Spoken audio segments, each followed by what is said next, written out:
మనందరం మధ్యతరగతి మనుషులు. మనందరికీ ఏంటంటే అధికారం ఉన్నోడు డబ్బున్నోడు ఏమి చేసినా దానికి ఒక నైతిక భాష్యం ఇస్తాం. కాకినాడలో ఉండే ఒక మాఫియా డాన్ ఎవరిని కత్తితో పొడిచినా పాప ఆయన ఏ పరిస్థితుల్లో పొడిచారో పాపనండి, పాపం చంపేశారు. వైఎస్ వివేకానంద రెడ్డి గారిని ఏ పరిస్థితుల్లో పొడిచారో తెలియదండి మాకు. 30,000 మంది ఆడపిల్లలు అదృశ్యమయ్యారని పాపం జగన్ గారు ఏం చేస్తారండి పాపం.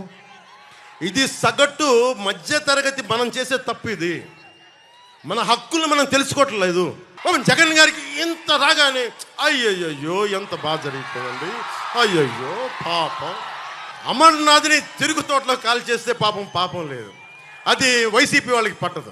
రేపల్లెలో ఒక ఆడపడుచుని దారుణంగా భర్త ముందు మానాన్ని పాడు చేస్తే పాపం దొంగతనం చేయడానికి వచ్చారండి, అలా అనుకోలేదండి. దొంగలని దుర్మార్గుల్ని వెనకేసుకొచ్చే వస్తే మనుషులు. మన బాపట్ల నియోజకవర్గంలోనే చాలా కదిలించే సంఘటన. 15 ఏళ్ల అమర్నాథ్ని వాళ్ళ 17 ఏళ్ల అక్కరు ఏడిపిస్తూ ఉంటారు. ఎదిరించాడని చెప్పి చెరుకు తోటలో తీసుకెళ్ళి మనకి పెట్రోల్ వేసి కాల్ చేశారు. ఈ రోజున జగన్ రాయి పడింది, జగన్కి గాయమైతే రాష్ట్రానికి గాయమైందని మాట్లాడుతూ ఉన్నారు. 15 ఏళ్ల అమర్నాథ్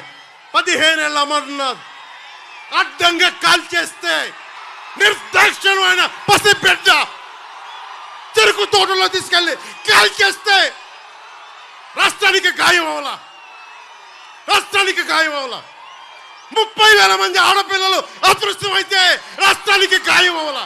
గాయమైందంట, గాయం. సుగాలి ప్రీతి 14 ఏళ్ల బిడ్డని స్కూల్కి వెళ్తే 10 మందిని నాశనం చేస్తే దాన్ని పట్టించుకోడు ఎవడు.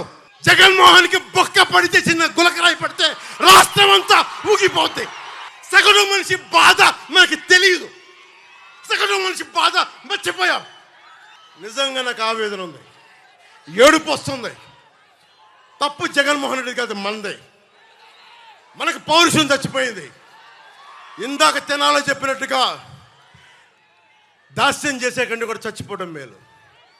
దాస్యాన్ని ఆపేద్దాం. I don't want to be politically right. I don't want to be diplomatically right. I don't want to be convenient. I want to be right. Diplomacy పక్కన పెట్టి గుండెల్లోతుల నుంచి రాజకీయం చేద్దాం. గుంటూరు వినుకొండలో పుట్టిన జాషువా ఆయన స్ఫూర్తితోటి విశ్వనరుడి స్ఫూర్తిని తీసుకెళ్తే తప్ప ఈ ప్రభుత్వాలని మనం మార్చలేం.